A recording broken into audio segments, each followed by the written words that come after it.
కర్మ ఎవరిని వదిలిపెట్టదంటారు. మనం ఇప్పుడు చేసింది అప్పటికప్పుడే కాకపోయినా ఎప్పటికైనా అనుభవించక తప్పదనేది కర్మ సిద్ధాంతం. సరిగ్గా అలాంటి ఫలితమే అనుభవిస్తోంది ఆ పార్టీ. 4 ఏళ్లకు ముందు అధికారంలో ఉన్న ఓ పార్టీ గెలుపు గుర్రమైన మరో పార్టీకి చెందిన ఒకే ఒక్క మున్సిపల్ కౌన్సిలర్ని భయపెట్టి బెదిరించి లాక్కోవడం జరిగిపోయింది. కానీ కాలచక్రంలో 4 ఏళ్లు కరిగిపోయాయి.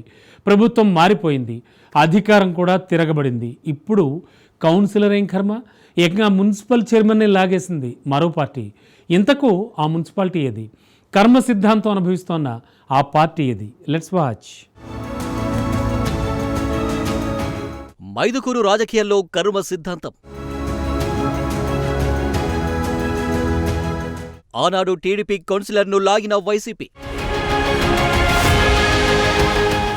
నేడు చైర్మన్ను లాగేసిన తెలుగుదేశం పార్టీ.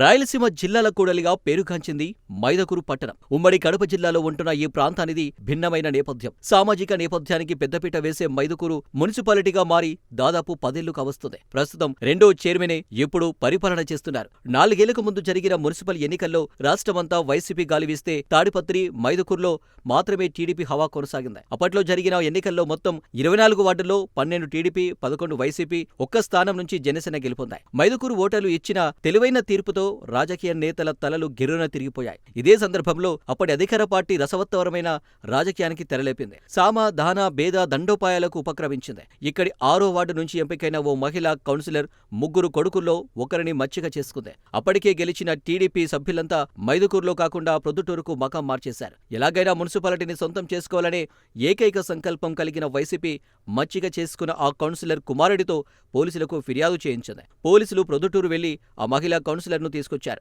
వైసీపీ పక్కన నిల్చోబెట్టారు. ఇంకేముంది, వైసీపీ సంఖ్య 11కు 1 కలిసింది, 12 అయింది. స్థానిక ఎమ్మెల్యే, కడప ఎంపీ ఓట్లు కలుపుకుంటే కౌన్సిల్లో మొత్తం 14 అయింది.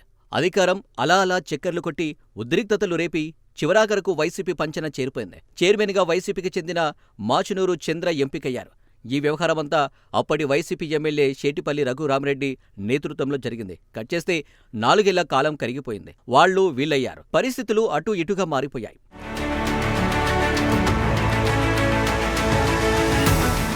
గత ఎన్నికల్లో వైసీపీకి కళ్లం వేస్తూ ఓటర్లు చారిత్రాత్మక తీర్పిచ్చారు. ఫ్యాన్ పార్టీని కేవలం 11 స్థానాలకే పరిమితం చేస్తూ కూటమి ప్రభుత్వం అధికారంలోకి వచ్చింది. మైదుకూరులో కూడా టీడీపీ అధికారం చేజిక్కించుకుంది. ఇక్కడ ఎమ్మెల్యేగా పుట్ట సుధాకర్ యాదవ్ గెలుపొందారు. రఘురామరెడ్డి మాజీ ఎమ్మెల్యే అయ్యారు. ఈ ఏడాది కాలంలోనే మైదుకూరు మున్సిపల్ రాజకీయాలు పూర్తిగా మారిపోయాయి. మున్సిపల్ చైర్మన్ మాచునూరు చంద్రకు మాజీ ఎమ్మెల్యే రఘురామరెడ్డికి మధ్య విభేదాలు తలెత్తాయి. అవి కాస్త తారస్థాయికి చేరుకున్నాయి. వ్యక్తిగత విమర్శలకు సైతం దారితీశాయి. ఎన్నికల కోసం కోట్లు ఖర్చు పెట్టానంటూ మీడియా ముందుకొచ్చారు మాచనూరు చంద్ర. రాజకీయ పదవులు ఊరికే రావంటూ బదులిచ్చేశారు మాజీ ఎమ్మెల్యే రఘురామరెడ్డి.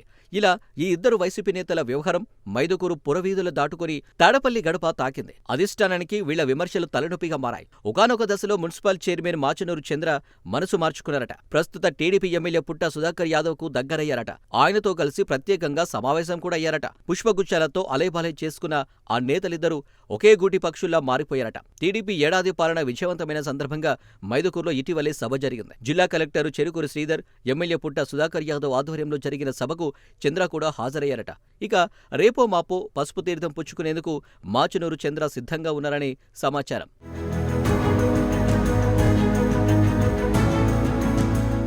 ఇక కేవలం మున్సిపల్ ఎన్నికలు జరిగేందుకు ప్రస్తుతం ఉంటున్న కౌన్సిల్ పాలక వర్గాలకు కేవలం 9 నెలలు మాత్రమే గడువుంది. ఈ కాసింత సమయమైన చైర్మన్ గిరిని టీడీపీ అనుభవించేందుకు వ్యూహాలు రచిస్తుంది. పుట్ట సుధాకర్ యాదవ్ నేతృత్వంలో సాగుతున్న ఈ వ్యవహారానికి ఇప్పటికే కౌన్సిల్లో తగిన మద్దతును కూడగట్టుకున్నట్లు సమాచారం. చైర్మన్ మాచునూరు చంద్ర సహా అప్పట్లో వైసీపీకి వెళ్లిన 6వ వార్డు కౌన్సిలర్, వైసీపీకి చెందిన 23వ వార్డు సభ్యురాలు టీడీపీకి మద్దతిచ్చేందుకు సిద్ధంగా ఉన్నారట. త్వరలోనే ఈ ప్రక్రియ పూర్తి చేసుకునేందుకు టీడీపీ రంగం సిద్ధం చేసుకుంటుందట. రేపు మాపో స్థానిక ఆర్టీసీ బస్టాండ్ ఎదురుగా ఏర్పాటైన ఎన్టీఆర్ విగ్రహం ప్రారంభోత్సవానికి యువనేత లోకేష్ రానున్నారని వినికిడి. ఈ సందర్భంలో మాచునూరు చంద్ర, మరికొంతమంది వార్డు సభ్యులు తెలుగుదేశం పార్టీ తీర్థం పుచ్చుకునే అవకాశం ఉందనేది మైదుకూరు అంతటా గుప్పుమంటుంది.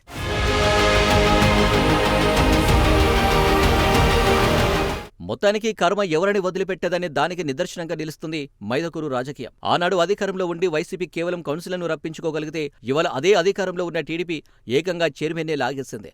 దెబ్బ అదుర్సు కదా అని అంటున్నారు తెలుగు తమ్ముళ్ళు.